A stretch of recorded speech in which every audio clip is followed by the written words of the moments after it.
compter jusque 3. Comme une envie de pisser, ça vous prend d'un coup. Allez savoir pourquoi alors. Pourquoi résister? J'ai tourné 7 fois ma langue dans sa bouche et ça commence vachement bien. Elle avait un goût de miel. Et elle avait un goût de miel. Et c'est bon. Et elle se tenait là. Et elle se tenait là entre mes bras. C'est sûr. Et elle se tenait là entre mes bras. Non, je vais prendre le texte, ce sera plus facile pour moi.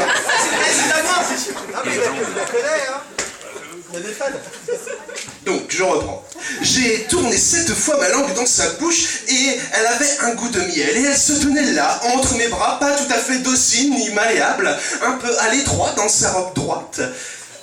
Encore à peine remise de son émoi, et moi, je ne voyais qu'elle et ses yeux qu'elle avait fermés pour mieux profiter de la douceur du moment tant attendu, de son rêve éveillé. J'ai tourné 7 fois ma langue dans sa bouche et mes yeux, au contraire, n'avaient de cesse de ne pas perdre une miette de son visage délicat, de sa figure en extrême gros plan flouté, car je louchais et impossible de faire travelling arrière. Mais le flou artistique de son daguerréotype qui s'imprimait sur ma pellicule mémoire me promettait de beaux rêves impressionnistes. Hop, salut Guino. De beaux rêves impressionnistes à rêver d'elle dans mon plumard. Mais permettez que je développe. J'ai tourné 7 fois ma langue dans sa bouche à m'en mordre les lèvres, mais la morsure était si douce que je pourrais m'en souvenir longtemps, une fois venu le moment de nous quitter, comme la preuve ultime que je n'ai pas rêvé. J'ai tourné 7 fois ma langue dans sa bouche, même pas pour lui piquer son chewing-gum. J'ai d'autres cordes vocales à mon arc, une harpe sur le bout de ma langue pour un goût de menthol, mentholé, menthalo. Moi, c'est pour ses yeux que je frissonne et sa frimousse polissonne.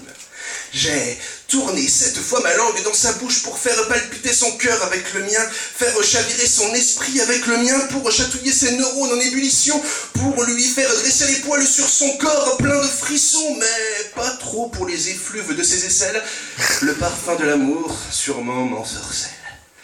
Alors j'ai tourné 7 fois ma langue dans sa bouche à lui faire perdre haleine, ce qui n'est peut-être pas plus mal d'ailleurs, car du miel au fiel il n'y a qu'un pas, et plutôt dans la situation actuelle qu'un tour de langue. Et imaginez, messieurs, dames, l'ampleur du drame au bout de 7 tours de langue. Ça tue l'amour, et oui, l'amour, ça pue. Je vous le demande, que faire?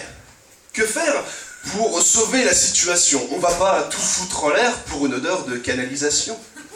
Alors j'ai fait tourner cette fois-ci sa langue dans ma bouche, car après tout, tout est relatif, voyez-vous, et j'ose espérer que le même venin coulait dans ses veines à mesure que ma pastille Valda, je le sais, arrivait elle aussi à ses limites. Quelle magie que la réciprocité. Je pue de la gueule, tu pues de la gueule, nous puons de la gueule.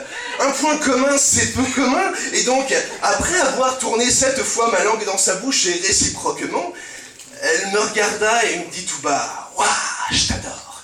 Et moi de lui répondre, « Embrasse-moi, mon amour !»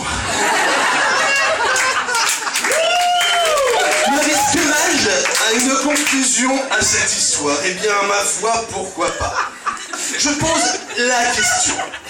Vaut-il mieux tourner 7 fois sa langue dans sa bouche avant de faire le premier pas? Ou bien vaut-il mieux garder sa langue dans sa poche au risque de laisser sa poche puer de la gueule?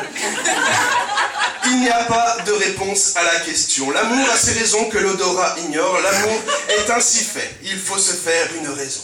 Mais pour finir, une dernière recommandation aux futurs amoureux qui se matent du coin de l'œil aux terrasses des cafés. Ne gâchez pas votre première et ô combien importante tentative de roulage de pelle.